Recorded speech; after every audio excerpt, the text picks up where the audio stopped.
Welcome to the first of the research series meetings on scaffolding research. Our topic for today is triangulating a research topic. This isn't the actual recording of the session because when we were doing that session live and face-to-face, to be honest, the recording failed.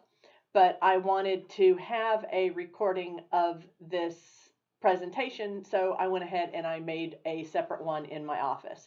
So that's why you're not seeing any of the interaction between me and the people who attended that you see in some of the rest of these videos. So let's get started.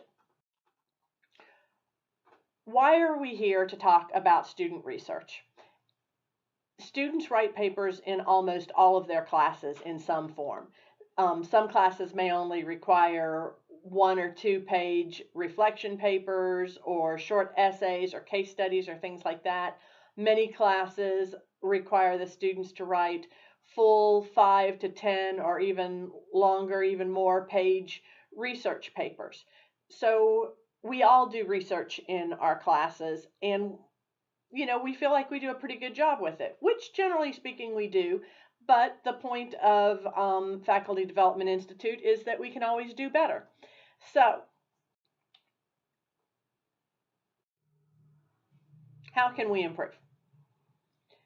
I want to start out this discussion and frame it through the lens of the book, How People Learn, Brain, Mind, Experience in School by Bransford, Brown, and Cocking.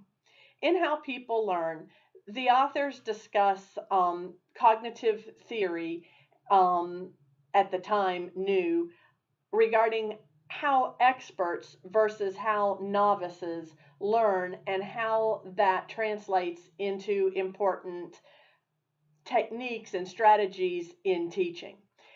And for us, 2 of the points that I want to focus on are that our knowledge, expert knowledge, is conditionalized, and the conditional relationships of that knowledge form patterns that we as faculty members, we as experts in our field, recognize and rely upon. Novice learners, new learners in our fields, our students, don't have those unconscious relationships. They don't see those patterns in knowledge because they don't have the background knowledge that we have in our fields. The second point that I want to call attention to that's discussed in this book is that an expert's fluency in their field can conceal the principles and strategies that the novice needs in order to become more of an expert. And so when we're teaching, if we're not being very conscious to explicitly delineate the strategies that we're using to be successful in our fields, then we may be glossing over them to the extent that students don't learn them and don't grasp them. And that's particularly important in research because we obviously are expert researchers. We all have either a master's degree or a PhD. We've all proven that we can do research. So the process of research, how we move from picking a topic to our final product, is second nature to us. We don't really think about what we're doing, but the students haven't learned that process yet. So we have to explicitly teach it to them. And to kind of illustrate that, I'd like to put you in a situation. Think about this situation for a second. I am a Spanish teacher to start with. In the beginning of my career, I taught Spanish literature and language. So I'd like for you to imagine for a second that you are in my Spanish 210 class, which is Introduction to Spanish Literature for the non-native speaker, so it's taught in English. It's the first day of class. I'm going over the syllabus, and the syllabus says, you see, that by the end of the term, you are to write a paper, a 10-page paper on an aspect of Spanish literature that's relevant to this class. That's the information that you've been given. So you immediately start worrying, well, what's my paper going to be on? And as you get further into the syllabus, you see that your paper topic is due on the second week of class. Now, None of you are experts, as I am. I have a PhD in Spanish. None of you are experts in Spanish literature. What's your paper topic? If you are struggling right now, if you had to actually answer that question to me right now, and you are struggling to think of what your paper topic would be for a Spanish literature class, then that's exactly how your students feel. So try to keep that in mind when you are giving this sort of an assignment to your students. I, as a Spanish professor, know exactly how to approach how I would choose that topic. Students really don't have a first clue. Now, hopefully, we're telling students if they have to pick their topic in 2 weeks, well, look at the syllabus. See what sorts of topics are being covered in the syllabus. Do any of those look interesting to you? Look through your book. Look at the chapter titles in your book. See what sorts of things are going to be covered in your book. Do any of those look interesting to you? And of course, as a Spanish professor, I know that I would have to choose my topic by going through a process like this. Decide whether I'm going to write on Peninsular or Latin American. And once I've chosen the area, decide whether I'm going to write on medieval, Renaissance, colonial, 18th century, 19th century, or modern. Decide whether I'm going to write on a poem or a play or a novel or a short story. Pick an author once I have my genre and my time period and my region, and then start doing research on that author to decide which one of his or her specific works I want to write on. But if I hadn't made that thought process explicit to my students on the first day, they would probably be really struggling with figuring out a topic by the first day. So this is the type of by the second week. This is the type of expert knowledge that we take for granted that our students don't have, that we need to be conscious of. And that goes on to talk about how novice learners have little to which they can relate the things they're attempting to learn, and they don't grasp those fundamental principles such as how to research.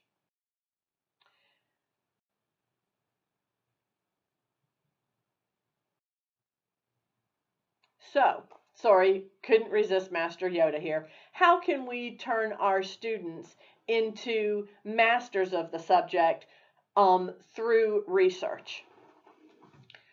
What we can do to improve our research projects are to scaffold our assignments, in other words, to break them down into the stages of the research process in order to make explicit those research strategies that are appropriate for our fields. We can also incorporate into each one of the stages of the research process reflection assignments that help the student focus on what they've learned, help them internalize it, help them think about what helped them and what didn't, and if something didn't help them, how they could improve that so that they were successful, and actually make them conscious of the research process and what's involved in the research process. And also to form activities inside of class so that the students learn that the research process is a community, a learning community based process, and that scholarship is a conversation. None of us want to go to all the trouble of writing a research paper and publishing it, but nobody ever reads it, because we realize that research is a conversation that we want to have with all the other scholars in our field. So we have to design our research process for our students in a way that they see the fact that scholarship is a conversation is modeled for them. Okay, so how can we do that? Today's topic is triangulating your research topic, and it is the first step that we could use in scaffolding our research, scaffolding the research process for our students, breaking it down so that they can see how to approach a research project. And obviously, the first thing that you have to do when you're approaching a research project is choose the topic. As we just illustrated with the example of Spanish literature, that can be difficult for our non-experts, more difficult than we as experts realize. And that's why a lot of the time when we get topics from our students, they're really not researchable topics. Either they're so narrow that they've really said all that they can say in their topic statement that they turn in, or they're so broad that an entire library could be written on the topic. And throughout this presentation, I'll use as an example of that, because it's the most common problem, students turning in things that are topics that are way too broad. I'll use as an example palliative care. If I were a nursing student and I was told that I needed to write a paper for a nursing class, and on the second week of class, I went to my professor and I said, well, I'd like to write on palliative care. The professor would probably say to me, okay, let's let's try to narrow that down a little bit, because really whole libraries can be written on palliative care. So this exercise that we're going to talk about right now is something that you can do in class that will teach students the first step of a research process, how to approach choosing a topic, and it will be done in a way that is community-based, so that students learn that their research will only get better if they work together and help each other. So I would do this exercise in class. The first thing that I would do with students is ask them, this is what you're seeing on the screen right now is the first page of a handout that I give out. And I say to the students, just write down in the space below step 1 there what your general topic is. So in my case, I would write down palliative care. And then step 2, if you're online, if your class is taught online, you can do this one way. If your class is taught face-to-face, you can do it another way. The directions there say, enter your topic into the general search bar on the library webpage and or into scholar.google.com. And you can have your students, if you're online, do it this way. Or if you're in class and you bring them to a computer lab or ask them to bring their laptops, you can do that. If you're face-to-face, I suggest that you just have the students pair off. And student A tells student B what their topic is. And then student A and B talk about that topic and kind of break it down into the various aspects. And then they switch and student B tells student A their topic and they talk about that topic and talk about its various aspects. In either case, whether you put something into the library web page and Google Scholar or whether you talk about it, what your goal is here is to try to come up with at least 6 subtopics associated with your general topic. So in my case, if my general topic was palliative care, some subtopics might be palliative care or hospice in the case of terminally ill children, or for cancer patients, or nursing plans for hospice care, or caregiver stress during hospice care, or the best settings for hospice care, or pharmaceuticals and hospice care. As we had a conversation, me and my partner, or me and Google Scholar, these are some of the different aspects of palliative care that might come up. Notice that all of these are narrowing down the topic of palliative care into more manageable bites.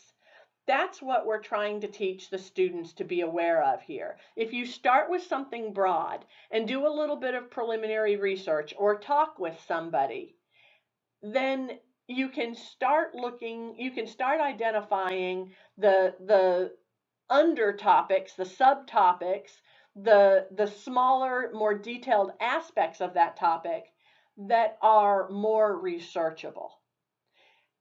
And I'll suggest to you that the advantage of having students do this in pairs is that the student who chose the topic probably subconsciously already has some ideas about where they want it to go, but if they talk about it with somebody else, it's very likely they're going to see aspects of that topic that they didn't see before, another perspective, and that can help them do their research as well. And it encourages scholarship as a conversation. Okay, so once we have those topics, then we go to the second page of the handout that I give, and along with directions, it has this little form on it. And what I have the students do is here on the top of the triangle where it says issue, I have them write their original topic. So in my case, I'd write palliative care. And then at the base of the triangle, under clarifying aspects, I have the students pick two aspects of, or two subtopics that they identified in the first step of this exercise that were most interesting to them. So if my main topic is palliative care, maybe I'm interested in caregiver stress for palliative care. And maybe I'm interested in caregiver stress when the patient is a terminally ill child. So now I have a much narrower topic if I look at it with these three aspects. Now I'm not just researching palliative care, I'm researching caregiver stress for caregivers of children undergoing palliative care. And if I put in my next question then for the people that I'm teaching is when you put in palliative care to do your initial research, if you actually clicked on that in Google Scholar, for example, you probably got 22 million hits for palliative care. But if you now go back to Google Scholar and put in the keywords palliative care, caregiver stress, and terminally ill children, by putting in those three keywords, now I'm going to get many fewer hits. I'm probably going to cut my hits down from 22 million to less than 500,000, which is still way too many, but we'll talk about that in a minute. And in class, I would actually demonstrate this by doing the first search and doing the second search and showing the students that when they narrow down their topic and use narrower search terms, and particularly when they use this 3 search term approach, then they really start getting results that are much more focused and related to what they want to research. So they're getting much more successful results. And the next thing I do is ask the students, well, what's the problem with this? When you start narrowing down your topic, what happens? And invariably one of the students will answer, well, now I can't find anything because my topic's too narrow. And so I ask, well, what does that mean? Does that mean that your topic is too narrow and it's not researchable and you've just got to give up? Well, of course, the answer to that is no. And that's the point of the blanks for 3 synonyms. What we have to do is explicitly teach the students that if they've typed something in and they get too few results, that doesn't mean the topic is unresearchable. That just means their search terms may not be very good. So the next step of this exercise is to ask the students to work in groups again and come up with 3 synonyms for each one of their search terms. So if my first search term is palliative care, then I need synonyms for that, like hospice care, care for the dying, things like that. If my next search term is caregiver stress, then I need to brainstorm to come up with 3 synonyms for that, 3 other ways to phrase that. And I have the students work together in teams to do that because that makes it much easier. And then if we have enough time in class and if we're someplace where we have computers, I have the students go ahead and start putting in their 3 search terms and seeing what kinds of results they get. And my goal for this class is that they walk out of the class with between 3 and 5 articles that are really useful to them. So they feel like they've accomplished something. And we can discuss at the end of the class to make explicit how we narrowed the topic and why using this 3-term search is going to lead to more successful terms. We might even have the students write a reflection, a quick paragraph reflection on this exercise, what helped them, what they learned, how they can use this in their classes, that sort of thing, as an exit ticket for the class. So that is our first step in scaffolding our research, breaking it down into steps and actually teaching the students how to approach each one of those steps. The next session, the next presentation in this series will be on how to evaluate research, which once we come up with those 3 to 5 articles, we've got to figure out whether they're any good or not, whether they're going to be useful for our research. And we have to also learn another aspect of evaluation is learning how to evaluate our sources to find out whether we have enough sources, whether we've backed up our arguments, whether we have specific arguments, whether we've considered opposing views, things like that. So the next workshop in this series will address that question, how to evaluate resources and how to teach students to evaluate their resources and be explicitly aware of how that process works. I hope you'll join me for it. Thanks.